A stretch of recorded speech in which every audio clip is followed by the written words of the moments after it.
आज का जो हमारा टॉपिक है बेसिकली क्या है, हाइपरटेंसिव जो एमरजेंसीज है उसमें कौन सी ड्रग इस्तेमाल होती हैं। सबसे पहले आपको पता होना चाहिए हाइपरटेंसिव एमरजेंसी होती क्या है। देखिए हाइपरटेंसिव एमरजेंसी में क्या होता है, आपका जो सिस्टोलिक ब्लड प्रेशर और डायस्टोलिक ब्लड प्रेशर की वैल्यू क्या होती है। आपका जो सिस्टोलिक ब्लड प्रेशर अगर मोर देन 210 है और डायस्टोलिक 130 है और उसके साथ क्या आ रहा है, आपको हेडेक या फोकल न्यूरोलॉजिकल सिम्टम्स आ रही हैं, उसको बोलते हैं हाइपरटेंसिव एमरजेंसी। यानी हाइपरटेंशन की वजह से अगर ऑर्गन डैमेज हो रहा है उसको बोलते हैं हाइपरटेंसिव एमरजेंसी। अगर हाइपरटेंशन के साथ ऑर्गन डैमेज नहीं हो रहा उसे बोलते हैं हाइपरटेंशन अर्जेंसी। तो बेसिकली इसके साथ क्या होता है, ऑर्गन डैमेज होता है। और उसके बाद क्या, हमने ब्लड प्रेशर 20 to 25% डिक्रीज करना होता है हाइपरटेंसिव एमरजेंसी में। अब हमारे पास जो ड्रग्स है कौन सी यूज़ करते हैं हाइपरटेंसिव एमरजेंसी में, लिबिटालोल, क्लेविडिपिन है, फिनोल्डोपाम, निकार्डिपिन और नाइट्रोपरसाइड है। अब पहली ड्रग हमारे पास क्या है, नाइट्रोपरसाइड है। देखिए नाइट्रोपरसाइड क्या होती है, नाइट्रोपरसाइड ये क्या करती है, आपकी जो साइक्लिक जीएमपी है उसको इंक्रीज करती है। यानी नाइट्रोपरसाइड ने प्रोड्यूस किया नाइट्रिक ऑक्साइड ने, और नाइट्रिक ऑक्साइड क्या करता है, एक्ट करता है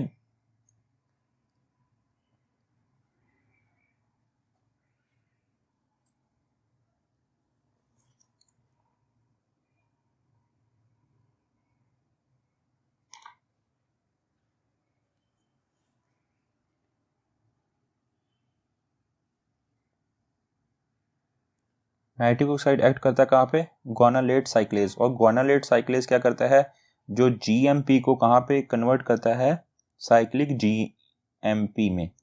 और साइक्लिक जीएमपी कहाँ पे, जो myosin light chain phosphatase enzyme है उस पर जाके एक्ट करता है। और मायोसिन जो लाइट चेन फॉस्फेटेज एंजाइम ये क्या करवाता है, ये मायोसिन के अंदर जो फॉस्फेट ग्रुप होता है उसको रिमूव कर देता है। मायोसिन कंबाइन करी होती है एक्टिन के साथ, ये क्या करता है, ये मायोसिन के अंदर फॉस्फेट ग्रुप को रिमूव करता है, जिसको बोलते हैं ये मायोसिन लाइट चेन की डीफॉस्फोरिलेशन करवा देता है, यानी फॉस्फेट ग्रुप रिमूव कर देता है। जिसकी वजह से क्या होता है, मायोसिन और एक्टिन कंबाइन करते हैं, फॉस्फेट ग्रुप निकल जाता है। मायोसिन एक्टिन कंबाइन होने की वजह से क्या होता है, स्मूथ मसल की रिलैक्सेशन हो जाती है। और दूसरा इसका मैकेनिज्म है कि नाइट्रोपरसाइड के मैकेनिज्म के दौरान, जो मेटाबॉलिज्म के दौरान क्या साइनाइड प्रोड्यूस होता है, साइनाइड प्रोड्यूस ड्यूरिंग मेटाबॉलिज्म। और साइनाइड आपको पता है इलेक्ट्रॉन ट्रांसपोर्ट चेन का जो कॉम्प्लेक्स 4 होता है उसका इनिबिटर है। इलेक्ट्रॉन ट्रांसपोर्ट चेन का कॉम्प्लेक्स 4 का इनिबिटर है, और उसकी वजह से इलेक्ट्रॉन ट्रांसपोर्ट चेन में कोई भी एटीपी प्रोड्यूस नहीं होती। इस वजह से हम कहते हैं जो नाइट्रोपरसाइड क्या करता है, साइनाइड टॉक्सिसिटी करवाता है, जो क्या करता है इलेक्ट्रॉन ट्रांसपोर्ट चेन के कॉम्प्लेक्स 4 पे एक्ट करता है और वहाँ पे कोई भी एटीपी प्रोड्यूस नहीं होती। अब यहाँ पे इसको हम पढ़ लेते हैं। ठीक है, ये नाइट्रोपरसाइड है, उसने बोला कि शॉर्ट एक्टिंग वेजोडाइलेटर है, ये आर्टरीज और वेन्स पे इक्वल अमाउंट में एक्ट करता है। और ये बेसिकली क्या करता है, नाइट्रिक ऑक्साइड रिलीज करता है, जो क्या करता है, किस एंजाइम पे एक्ट कर रही थी, वो ग्वानालेट साइक्लेज पे, ग्वानालेट साइक्लेज पे।